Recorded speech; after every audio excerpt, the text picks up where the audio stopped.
S pesmijo Lurški Materi Božji smo vstopili v to svetomašo, v njeno čast, na god, ki ga je uvedel papež Pij X. kot spomin na Marino prikazovanje v Fatimi. Danes je tudi svetovni dan bolnikov, zato priporočamo tudi vse bolnike po vsem svetu.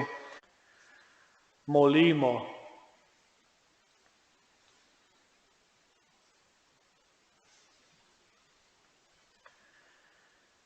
Bog, naš usmiljeni Oče, pomagaj nam v naših slabostih, na priprošnjo brezmadežne Božje Matere Marije, ki jo danes slavimo, nas ozdravi dušnih in telesnih bolezni.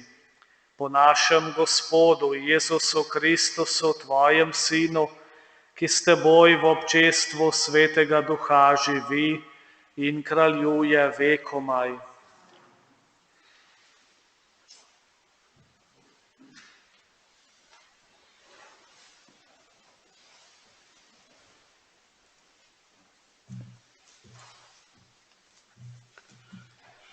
Berilo iz knjige preroka Izaija.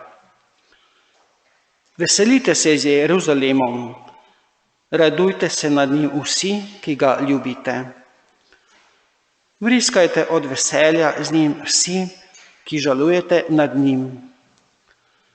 Da se nasesate in nasitite na prsih njegovih tolažb, da se nasrkate in se okrepite od polnosti njegovega bogastva. Kajti tako govori Gospod: Glej, napeljem k njemu mir, kakor reko, in kakor preplavljajoč potok veličastvo narodov. Njegove dojenčke bodo nosili na ramah in na kolenih ljubkovali, kakor dečka, ki ga tolaži njegova mati, tako vas bom jaz tolažil. V Jeruzalemu boste potolaženi. Ko boste to videli, se bo razveselilo vaše srce in vaše telo vzcveti, kakor nežna trava. Tako bo Gospodova roka očitna na njegovih služabnikih. To je Božja beseda. Moje srce se raduje v Gospodu, mojem zveličarju.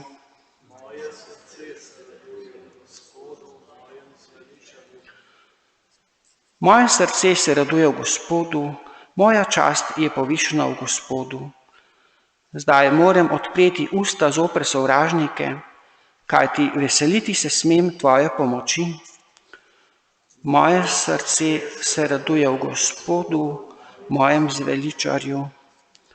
Lok močnih se zlomi, z močjo se opasujejo slabotni. Siti se vdinjajo za službo za kruh, lačni pa delo odlagajo.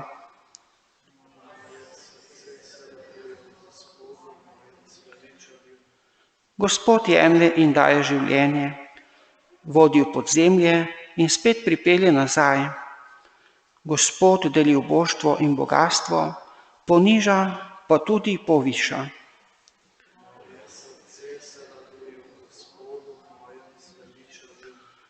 Iz prahu vzdigne slabotnega, iz blata potegne siromaka, da ga posodi med kneze in mu odkaže častni sedež.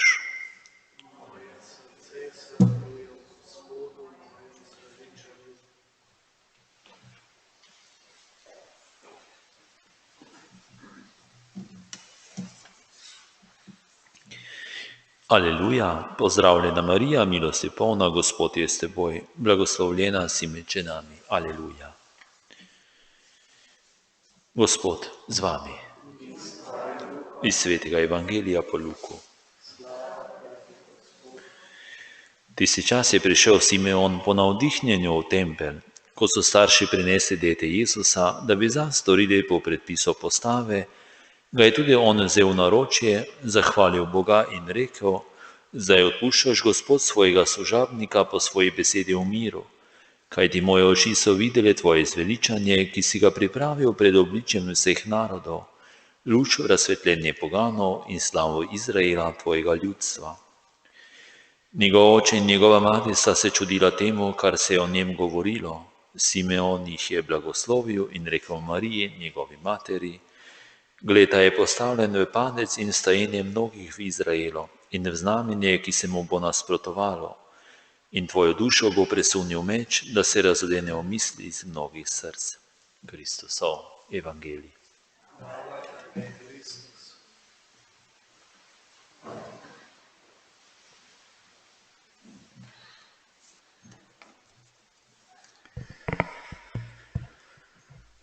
Bom prebral pismo bolnikov ob svetovnem dnevu bolnikov, ki smo ga prejeli iz nadškofije, pa prisluhnimo besedilu. Letošnji svetovni dan bolnikov zaznamuje pandemija koronavirusa in z njim povezana bolezen COVID-19. Zato ga bomo praznovali z mislijo na ohranjanje zdravja. Spodbudi naj v nas zavest, da je zdravje dar, ki ga moramo negovati in zanj skrbeti. Zdravje ni samoumevno, kot smo mislili, je dobrina, ki naj zaseda visoko mesto v naših življenjih. Bolezen, ki se je pojavila kot posledica izvirnega greha, ni v skladu z Božjo stvariteljsko močjo. Zato v Svetem pismu beremo o mnogih ozdravljenih, tako v stari, kakor v novi zavezi. Evangeliji so prepredeni zgodbami o najrazličnejših ozdravljenjih. Iz njih je razvidno, da je Jezus razumel in cenil sposobnost zdravljenja. 3/4 Jezusovih čudežev je neposredno povezanih s fizičnim ali duševnim ozdravljenjem. Ko Jezus pokliče Levija, ki se imenuje tudi cestninar Matej, na kritike pismoukov iz vrst farizejev, ki godrnjajo, češ da je, ter pije s cestninarji in grešniki, odgovori: ne potrebujejo zdravnika zdravi, ampak bolni. Nisem prišel klicati pravičnih, ampak grešnike. Jezus sebe imenuje zdravnika, nekateri ga tudi imenujejo veliki zdravnik.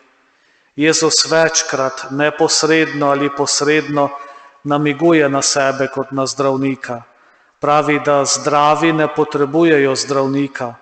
Prav tako drži, da se zdravi ne zanima za zdravnika.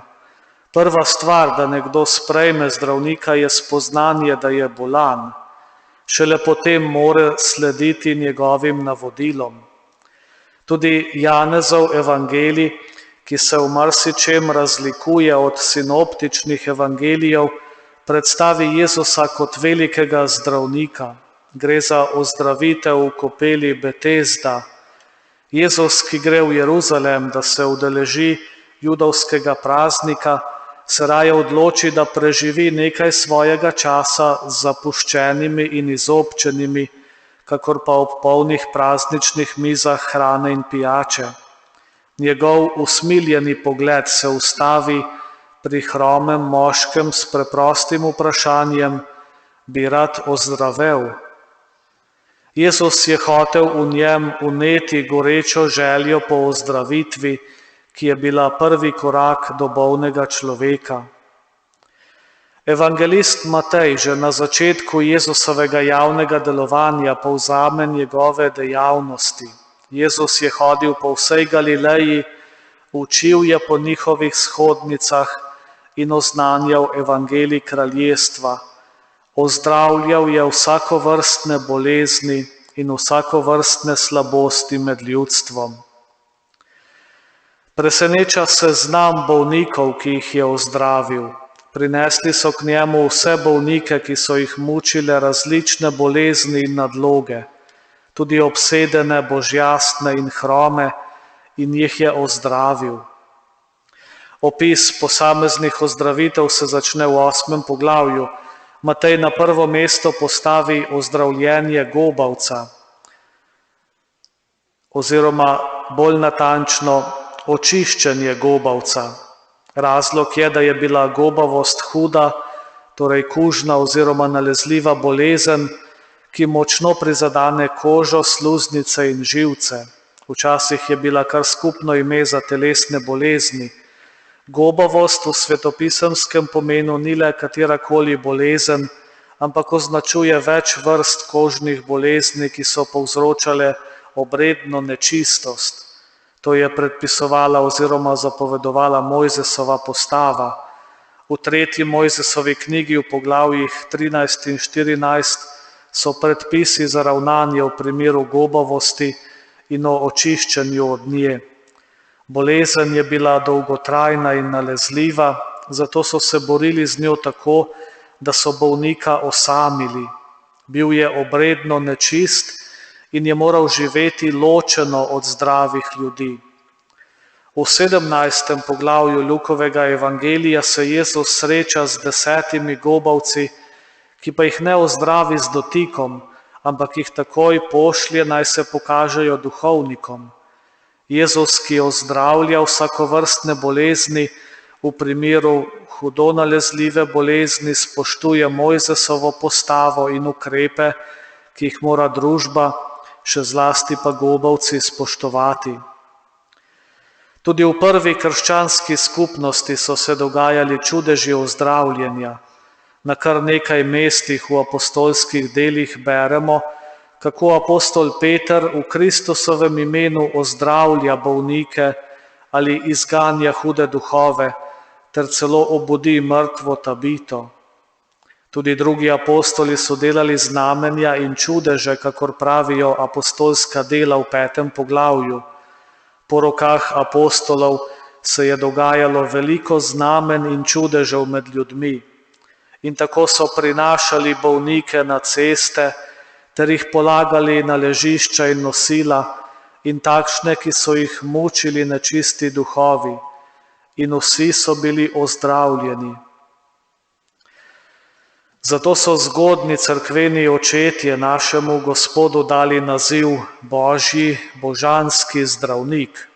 Sveti Ignacij Antiohijski pravi, kot zdravnika imamo tudi Gospoda, našega Boga, Jezusa Kristusa, edinorojenega Sina in besedo, še preden se je začel čas, ki pa je nato postal tudi človek po Mariji Devici.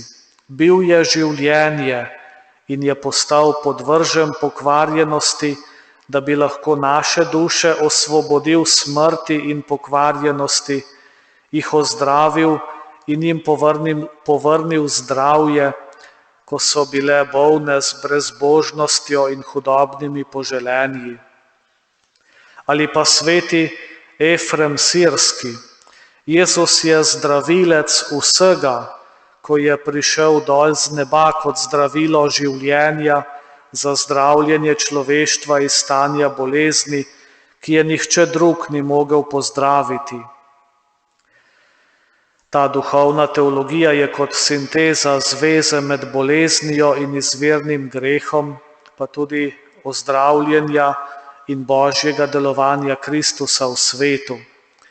Greh je duhovna bolezen, pri kateri je Kristus kot zdravnik edini zdravilec. Bolezen je smrtonosna, najmanjša količina je usodna, le božji zdravnik jo lahko ozdravi. Drugega zdravila ni, kot so zakramenti, še zlasti zakrament bolniškega maziljenja.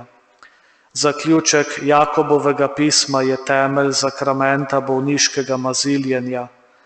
Molitev vere in priprošnja Gospodu bosta rešili bolnika. Maronitsko bogoslužje maziljenja jasno govori o Gospodu, ki ozdravlja vse bolezni. O sveti Oče, božanski zdravnik duš in teles, ki si poslal svojega Sina, našega Gospoda, Jezusa Kristusa, da ozdravi vse bolezni in prinese rešitev od smrti in zla, naj to sveto maziljenje po milosti Kristusa, tvojega Sina, ozdravi tvojega služabnika vsake bolezni duše in telesa, ter mu omogoči, da s Kristusom daje čast tebi in Svetemu Duhu, zdaj in na veke vekov. Amen.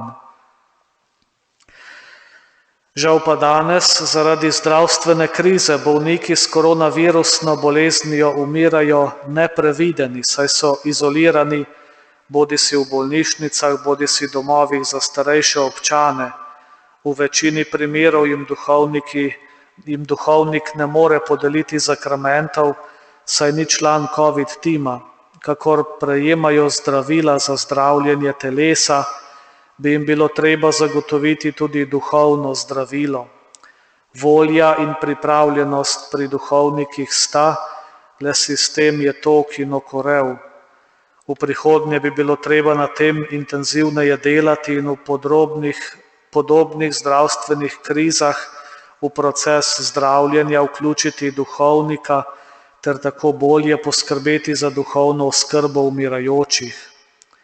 Naj nas torej letošnji 29. svetovni dan bolnikov opomni, da so naša življenja krhka in smo vsi, še najbolj pa bolniki, invalidi in starejši, potrebni dobre zdravstvene in duhovne oskrbe, ki jo po zakramentih daje Jezus, Božji zdravnik.